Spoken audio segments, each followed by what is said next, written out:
Welcome to this Lunch and Learn session together with Robert Gunsing from Mobilyze.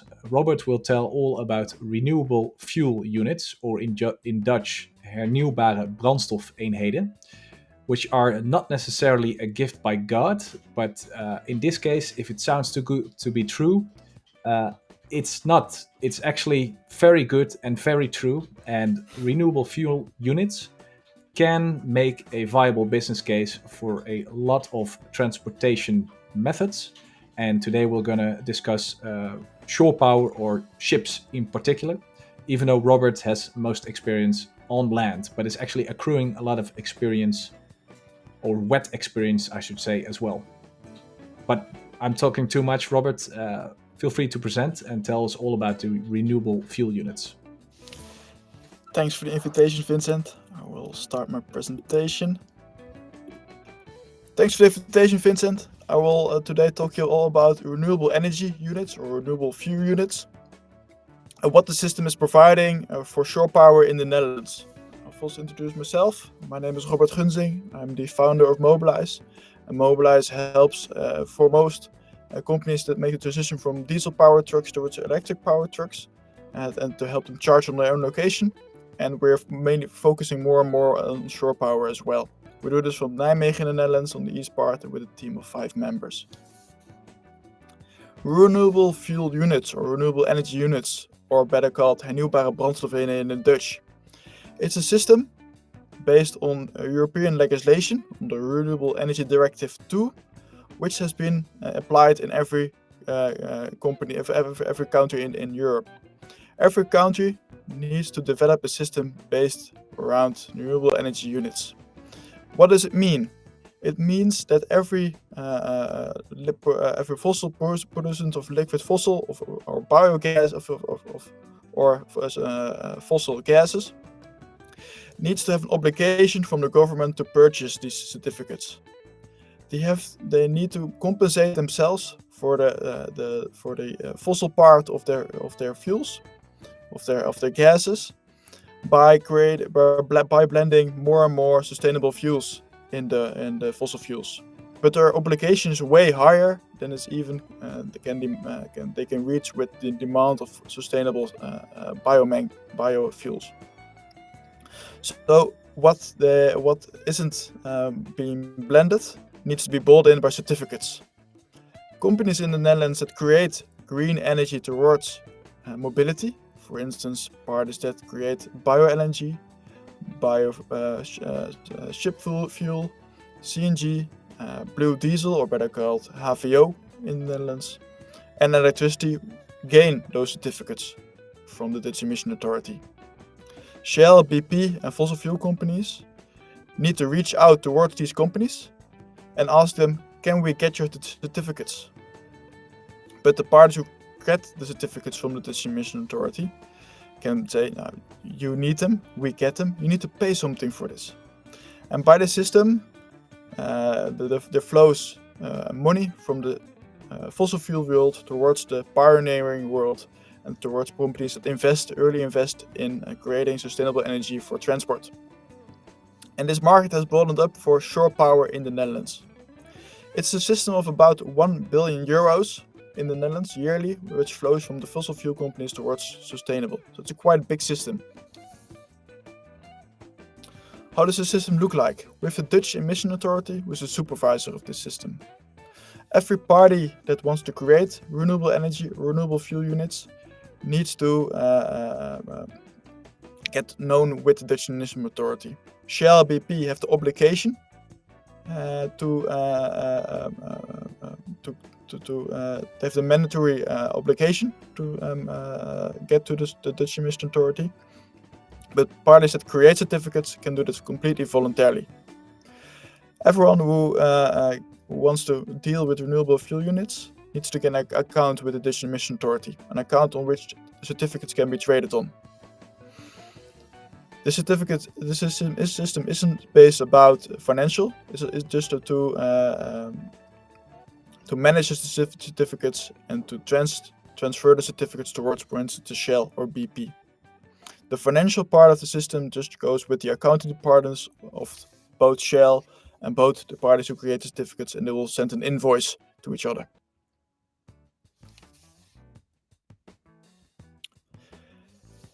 The system is already in place since 2015, but shore power wasn't able to get the certificates only since the beginning of this year, January 1st, 2023. Until this year, until the 31 December of 2022, you weren't able to charge electric vehicles of electric ships or deliver shore power energy towards ships and get certificates. But since the beginning of this year, the system is opened up. The certificates can be created on two different types of energy. Grid energy that has been bought from the grid, where there hasn't been looked at which kind of energy it is. Grey energy, green energy, that there isn't looked at all. The Dutch Emission Authority states every kilowatt hour from the grid that has been bought was on average 30% sustainably created in 2022, and that's what we use in 2023. So 30% of every kilowatt hour bought from the grid has been created by solar, wind, or biomass. If the shore power, has been getting its kilowatt hour on a location where there is solar, wind, or biomass installations, there the Dutch Emission Authority states that's not 30% sustainable, that's actually 100% sustainable. So when you have your own solar, wind, or biomass on your own location, you will get a much higher amount of the certificates for every kilowatt hour being delivered towards a ship. The rise in demand. This system will be in place until 2030, but maybe it will be put in line with Fit for 55 and be transferred to 2025 and with a much longer life cycle. This column underneath states which part of every liter diesel or liter petrol that has been sold by the fossil fuel companies needs to be compensated with sustainable energy. In 2023, there needs to be 90% of every liter diesel or liter fuel that has been sold needs to take into account 19% sustainable energy. The 19% isn't completely being done by biofuels. For instance, in the Netherlands, we see a much higher usage of biofuels or bioethanols in our fuels, but that demand is only can be reached up to 10%. So 9%, so 50% of the total, can't be bio-blended. They need to be bought in by certificates. And in the upcoming years, we cannot bio-blend any more than 10%. Our vehicles or ships cannot handle that. But in 2030, 28% of every liter that has been sold needs to be compensated. So what we'll see the upcoming years is quite a rise in certificates that has been needed, because at this moment they need to buy about around 50% of the total compensation. But in 2030 they need to be around 100% more they need to be buying. So the rise in certificates will be grown in the upcoming years. How do you create the certificates? Like I mentioned, you can create certificates by grid energy, which has 30% sustainable energy, 40% next year, or locally generated renewable energy. For every 230 kilowatt hours of grid energy, you will receive 1 HBA. For instance, if a ship is lying for 4 hours on the dock and it gets around 250 kilowatt shore power for the time span, you will create around 4 certificates. If the ship was lying during the day on the same site as where solar PV was installed, you will get for every 70 kilowatt hour of renewable energy, 1 certificate. So for the 4 hours, 1 megawatt hour of power needed, you will get around 12 to 14 certificates. so quite a lot more. What are these certificates worth? There isn't a fixed value, it's a spot market. At this moment, the average price of the last year was €12.35, which means you will get around 4.5 cents per kilowatt hour of grid energy. 18 cents if you use locally produced grid energy. So for instance, for that 1 megawatt hour project, 4 hours a day, you will get around €45 in certificate value if all the energy was used for the ship was locally produced, was bought from the grid, €45 for that session, and €180 if the ship was fully delivered with locally produced PV or wind energy. So there's quite a high incentive to use the locally produced energy. And what we do as Mobilyze is we help companies that deliver shore power towards ships, shore power by grid energy, or shore power by locally produced energy, to create the certificates. And that's what we help with the audits, the local government, and we sell the certificates. That's our service. And right now, with the guest in the session, we can calculate their own certificate worth based on the proposition cases they will have. So I'm looking forward to that. Thanks for the presentation.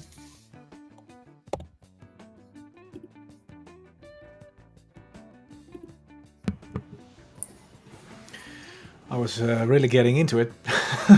Yeah. and then it ended. Time for questions. Thanks for the presentation, Robert. Of course. Maybe Janne, Stefan, you can start with your questions. Yeah, thank you, Robert. A very clear presentation. One of the first questions I had was like, who gets a higher amount when the ship is supplied with green shore power? Is that a key owner? Is that the one that invests in the shore power installation? Is that the shipping company? It's a great question, Janos. It's the owner of the local grid connection. Aha. So every grid connection has an EAN code, and that EAN code is matching with the company. And where the company matches, that is the rightfully owner of the certificates. Okay, so the one that has the grid connection, yep, gets the money. Yep. And how is this system of HBEs traded or sold or registered? How does that work? You said it works with the spot market, but yeah, the registration is done by the Dutch Emission Authority. They create the certificates. But with the dealing, they're mostly with brokers.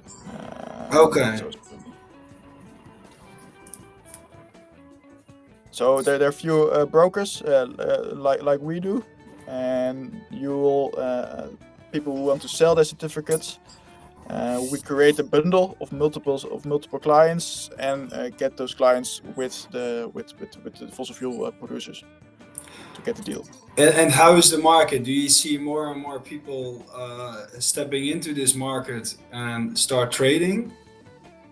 No, it's quite a closed market. At this moment, there are 180 parties who are either creating certificates or in need of buying certificates.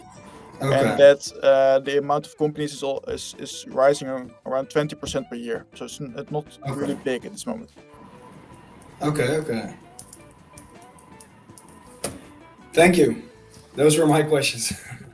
Thanks, Robert. I think it was a very clear presentation. I also get quite enthusiastic, I would say, because it sounds very easy to make your business case more profitable.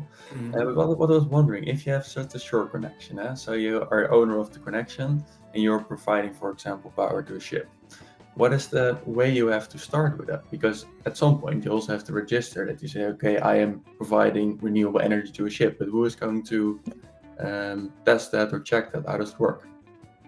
Yeah. For instance, if you at this moment you get to know with the Dutch Emission Authority, you will get an account there. You can get the certificates by the 1st of January 2023. So you get if you do this at this moment, you can still get the certificates of the whole year. And at the end of the year, early next year, there will be an audit from an external partner, not us as Mobilyze. And they will do an investigation if the kilowatt hours or the certificates you've been creating were actually delivered towards a ship or an electric vehicle. So there'll be an external investigation auditing process.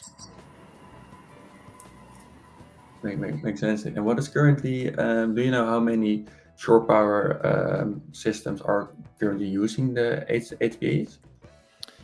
I think about 5 to 10. In the Netherlands, or I will show you a list. We can do this after this presentation of all the companies already in the system. Okay.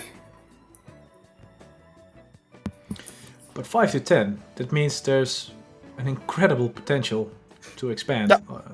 Yeah, exactly. Just checking. Yeah. Maybe I can ask a question then. Your role, Robert, is really the broker, as you say, or? Yeah, it's fully servicing parties who have a shore power installation to create the certificates. So it's starting with getting the installation in the right legislation to create the certificates. It's the first line in contact with the distribution authority and the company who audit. We also do all of the auditing work.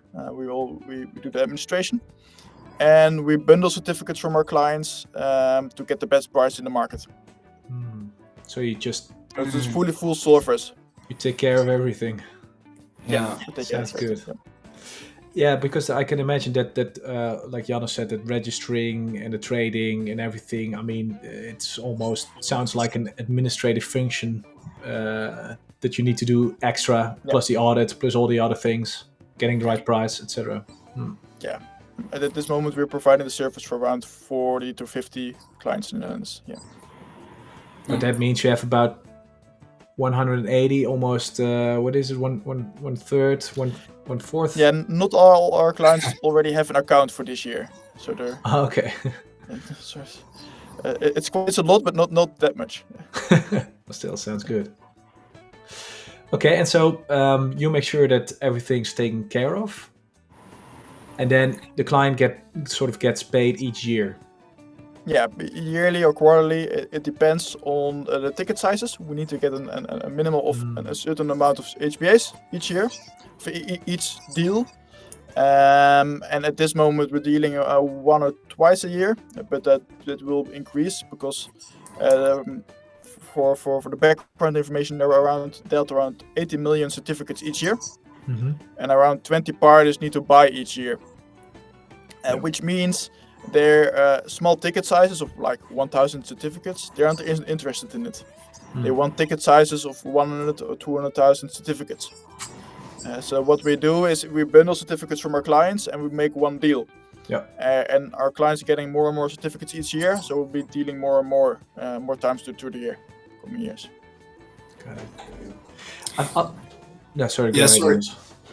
Yeah, so how is the demand? There's a big demand for those HBEs. Is the demand also growing? The demand will be growing upcoming years. Yeah. This year the demand has been slightly decreasing because ships were bunkering a lot of biofuels from Eastern Europe. But that incentive will be less and less coming years. So we'll expect a rise in demand next year. Okay. But if there are not enough certificates, what is happening then? Do they need to pay a fine, or because I would say there are now currently so the demand for the certificates is much higher than the actual certificates that are there or not. So how does it work? If there are less and less certificates, they need to be buying more and more biofuels. But that market is also in a quite shortage, so they will have a fine if they won't reach their limit.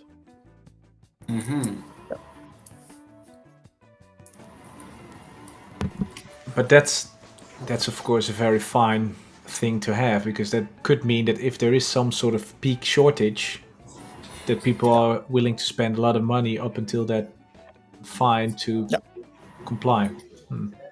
Exactly. But to mention, the system will not be introduced until 2025. At least if we do our work as all quite well, and we accelerate the drive towards electric vehicles, electric ships, Yeah, the demand will decrease as well. Because of course. if there isn't any fossil fuels being sold anymore, there's no need to compensate. So if we do our work quite well, the system will kill itself, and that's Yeah. fine.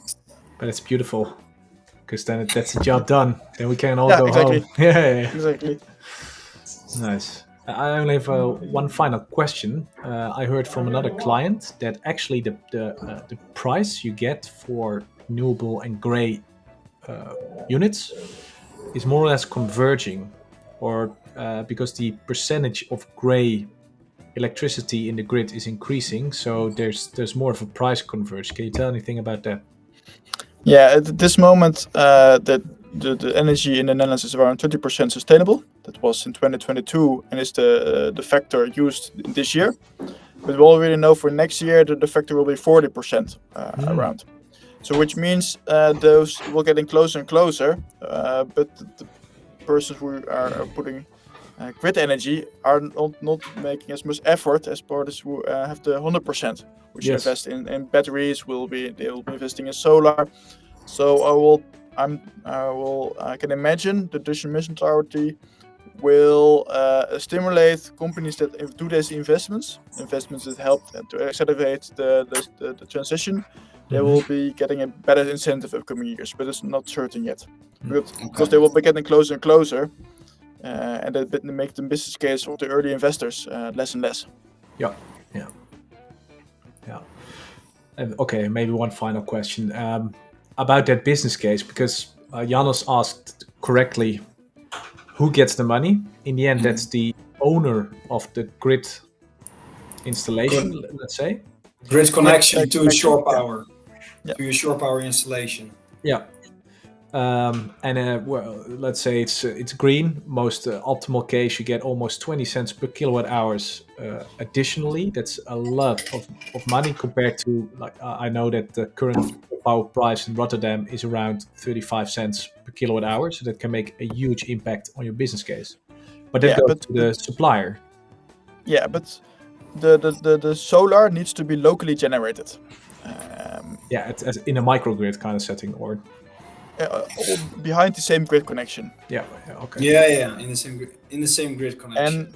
And shore power will ask so much power that even if you have a quite big installation, a small percentage of your kilowatt hours through the system will be from the solar.